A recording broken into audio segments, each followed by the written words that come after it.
someone who's really close to me, for example, while living in Africa. Her cousin was dying. She prayed earnestly for her cousin to get better, but her condition wasn't getting better. So her family went into the city to visit the sick one in the hospital. This person, of course, didn't have enough room to leave, to go with him in the vehicle. It was full of people, so she stayed home. She locked the doors and windows at night, and because she was by herself, she went to her bedroom, she prayed to God, and she asked God to heal her cousin who was sick. And then all of a sudden, a man appeared in her room, standing in a white flowing gown with beautiful colors, beautiful white colors, with a smile on his face, with a long black beard, just smiling at her. And she was horrified at first, but then she realized that this was an angel from God. And of course, she was in Africa where there was no white people at that time, so this was confirmation to her as well. And she's a Muslim. Again, another miracle from Allah. He forgot that in Islam, angels don't wear white clothes. This is number one. And in Islam, the angels have one look. They have the look of a guy. His name is Dihya al-Kalbi, and we can show that from the hadith. And this was the boyfriend of Muhammad. Because Muhammad he never saw angels except in the look of Dihya al-Kalbi. And I want somebody to explain to me why is that.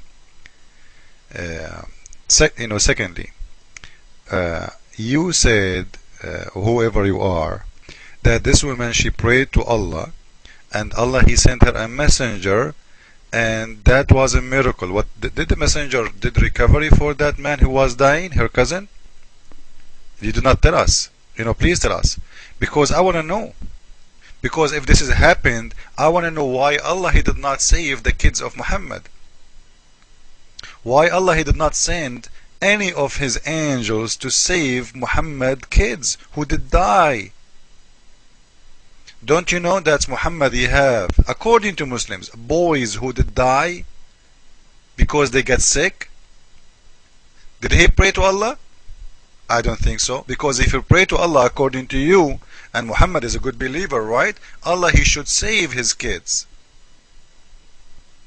But Allah is willing to save someone in Africa, the one you are talking about, but he is not willing to save his own prophet kids.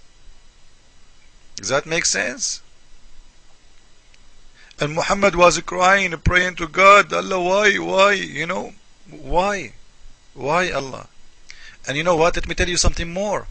Where is the angels of your God Allah when your prophet family, all of them, with no exception, tortured by his wife Aisha and her army? When the army of the Muslim Sunnah, they follow Ali, and they cut the heads of the grandsons of Muhammad.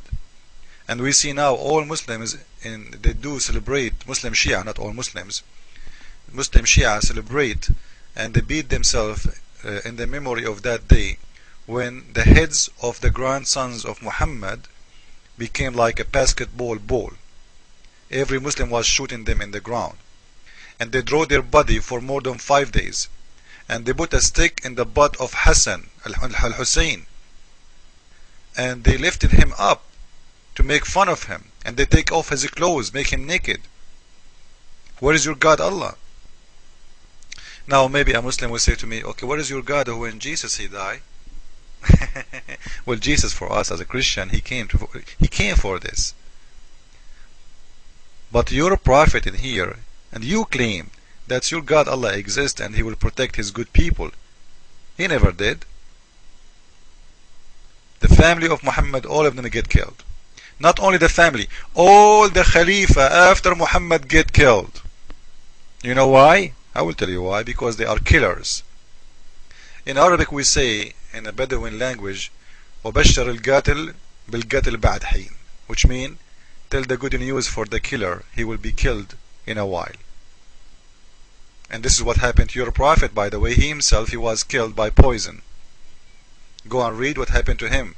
Why he was not able to eat for the last 3 years. Whatever he eat, he throw up. Why his face and his skin turned to be like a gray color. Why?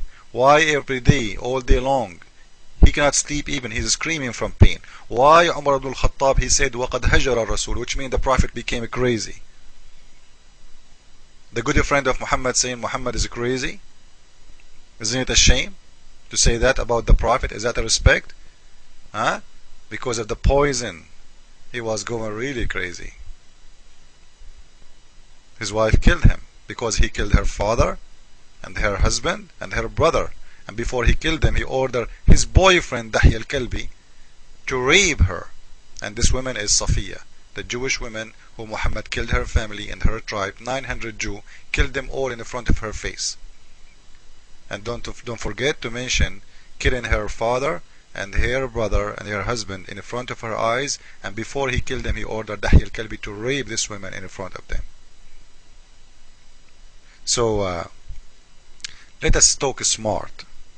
I don't know if I can ask Muslims for that. I think this will be an insult. Muslims talk smart, it's impossible. Because the man who believes that Satan will play with his butt when he's praying, as the hadith say, he can't be smart. The man who believes that the prophet of God, he fly in the top of a donkey with 2 wings, he can't be smart. The man who believes when he go to heaven, the sperm of the heaven, sperm of men will be the rain of heaven, and each woman will be 1 mile butt, and 72 women at least, and 300 boys, he can't be smart. But you know what? Muslims are smart, and we are fool.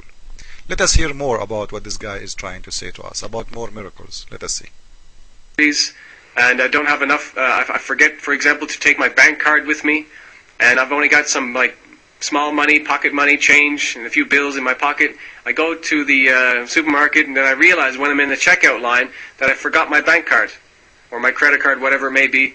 And then, so I just pray a little prayer to God, please let me have enough money for all of these groceries, Lord, Allah.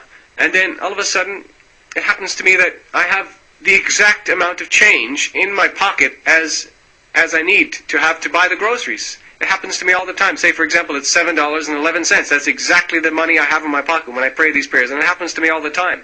So to me, those things are miracles. What's the challenge?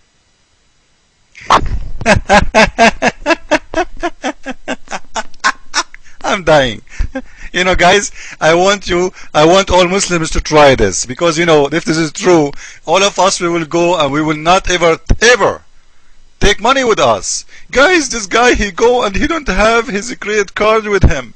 And when he is in front of the cashier machine, he say, Allah, Allah, Allah, Allah, I have no money. Allah, Allah, Allah. And Allah, suddenly he send $7.11 to his pocket. Which means they were not there. Be careful. Because if they are there, what a big deal. You check, you know, all of us, when we check for money, what we do? We check our pockets. Which means you check your pocket, you never found them, right? So the money came after. So according to him, the money sent down from Allah. You know what? You know what? You are a liar. You are a big fat liar. I'm not insulting you. I'm just describing you. Because I am, and all the Muslims in the Middle East, they are hungry. I know my nation. If Allah will send us money down, we will not see millions of Muslims dying in Darfur. Because of hunger, because of white Muslims are killing the black Muslims. Go and see Indonesia, go and see Bangladesh, go and see all those countries. They are a Islamic country. What are you talking about, man? Allah send you $7.11, and each time this happened to you? Like, are you the kind who have illusion life? Are you? Listen again. Guys, I want to play it again. Don't laugh, please. Also, this happens to me all the time. I go to the supermarket to buy some groceries, and I don't have enough. I forget, for example, to take my bank card with me, and I've only got some, small money, pocket money, change, and a few bills in my pocket. I go to the supermarket, and then I realize when I'm in the checkout line that I forgot my bank card, or my credit card, whatever it may be. And then, so I just pray a little prayer to God, please let me have enough money for all of these groceries, Lord, Allah. And then, all of a sudden, it happens to me that I have the exact amount of change in my pocket as I need to have to buy the groceries. It happens to me all the time. Say, for example, it's $7.11. That's exactly the money I have in my pocket when I pray these prayers. And it happens to me all the time. So to me, those things are miracles. What's the challenge?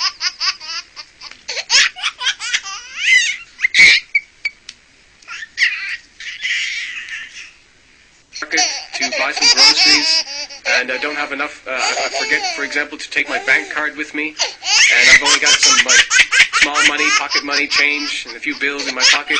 I go to the supermarket, and then I realize when I'm in the checkout line that I forgot my bank card or my credit card, whatever it may be. And then, so I just pray a little prayer to God, please let me have enough money for all of these groceries, Lord. Allah. And then all of a sudden, it happens to me that I have the exact amount of change in my pocket as I need to have to buy the groceries. It happens to me all the time. Say, for example, it's $7.11. That's exactly the money I have in my pocket. Happened to him all the time. Did you hear it? All the time happened to him. No comment. Bye-bye. I prayed, God, please let me get a salary raise at work. There was no reason for me to believe I was going to get a salary raise because I had not been talking to my bosses about that issue.